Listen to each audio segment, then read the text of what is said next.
Hi, I'm State Representative J.T. Wilcox, and I'm proud to represent my friends and neighbors in the rural and small town 2nd District.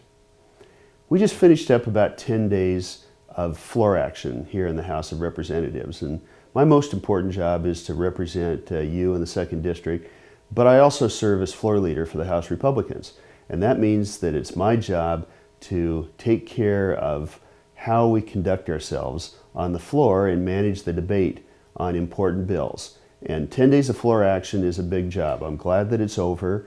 This was called the House of Origin cutoff, and that means that all of the non-fiscal bills have to be out of the House by actually last Wednesday. We had what I would say is a fairly positive first half of this year's session. Of course, there were a lot of bills that were not good, and we were able to stop quite a few of those, the ones that involve extra taxation and quite a few extra regulations. But we also passed some things that were unusually good.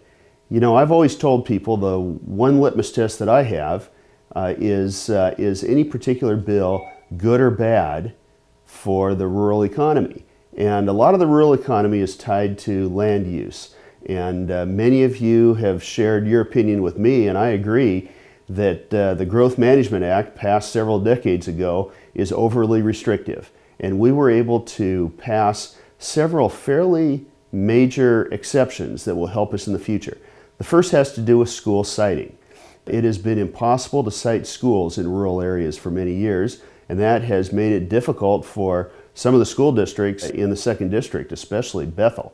And this exception will allow schools to be built in rural areas all over the state, except for King County, and it also allows for services to be extended to those schools.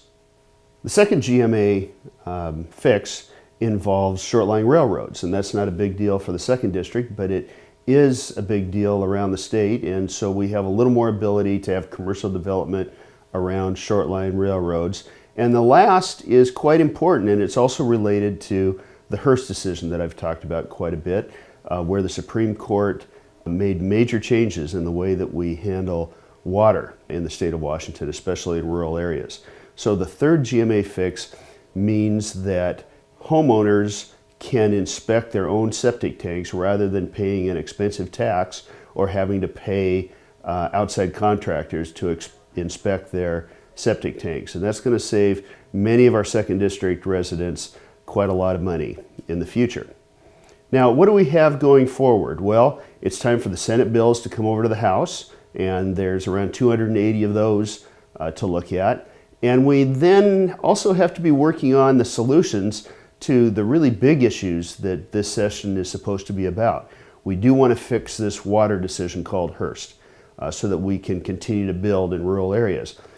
But to most people, the most important thing is finishing up school funding, and that is called the McCleary decision.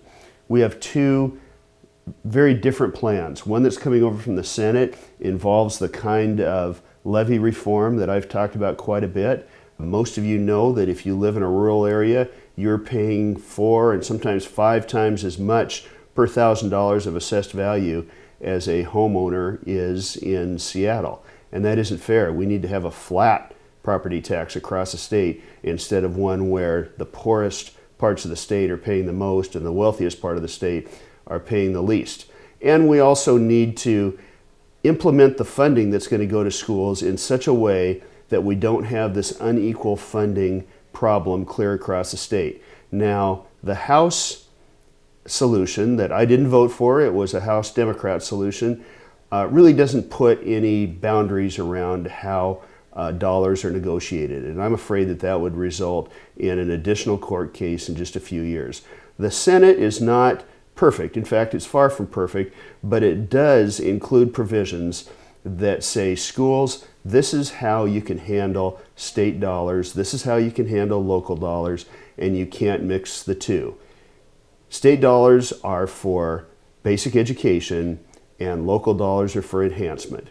And I think it's darn important that we continue to define those differences carefully so that we can have a solution that lasts for a generation rather than watching us get right back in court within a few years. Thanks very much, and I'll talk to you next week.